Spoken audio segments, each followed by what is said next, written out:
This is Andi Purewal for Boxing Social, and I'm delighted to be joined by promoter Frank Warren. Frank, we've just witnessed Daniel Dubois produce another knockout performance against Richard Lartey. Your thoughts? Listen, we know he can punch, and he done tremendously well. Lartey 100% come to fight. There's no doubt about that.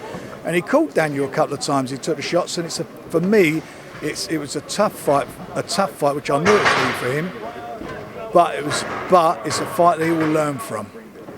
Was you surprised at all at how game Richard Lartey was and some of the issues that maybe caused Daniel and maybe exposed for the likes of Joyce and Nathan Gorman to think about? No, it's not that he exploded. I think everybody else underestimated him. We didn't. You look at his record. The only time he's ever been stopped, and he sustained an injury in a fight, so they had to stop the fight. He's got a winning record. I think it's 14-1, Lartey, 14-1, and you've seen yourself that. I think out of those, he knocked over 90% of them. He's a big punching man. He's a big lump. You know, he come to fight. And sometimes that's what fighters need. They need to know what to feel that, to be in there, feel that there's a threat there. It's not just a knockover job. And as I say, from Daniel's perspective, that is great experience in the bank for him. There were some brilliant exchanges at times where there was both just standing toe-to-toe and trading. What was going through your mind when you saw that, especially Daniel being so young and his lack of rounds? Well, I didn't want him to be having a trade, standing toe-to-toe. That's not what we're looking for. But, again, it's all about experience. You know, he showed at the end of the day that he can take a shot yet again, which we all know we all know and believe that.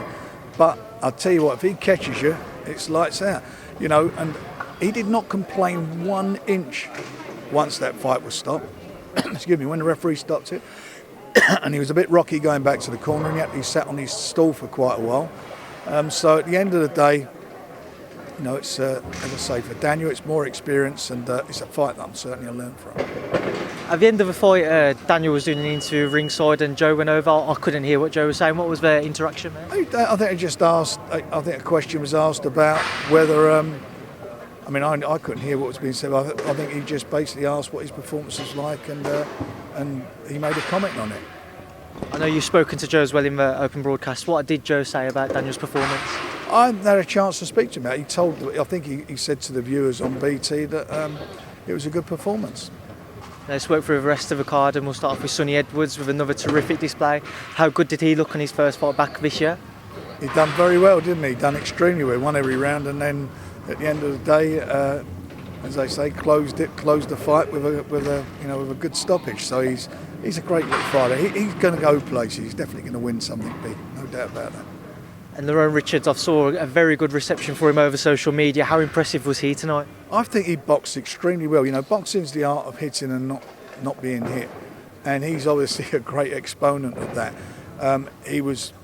Throughout the fight, he was in control, you know, and we all knew that Tommy's got a wealth of experience. You know, he's a game guy, but he just absolutely, you know, broke him down. I think he could have stopped him if he wanted to step it up a bit, but having said that, it was a really, really good quality performance. And again, it's his 11th fight, you know, so good stuff. What next for the likes of Lerone and Sonny? They'll both be fighting in the next couple of months. We've got a show on the 13th of July at the O2. All the heavyweights can be on there, and we'll be announcing details of that in the week. It's a really, you know, it's and obviously Sonny will be on that show.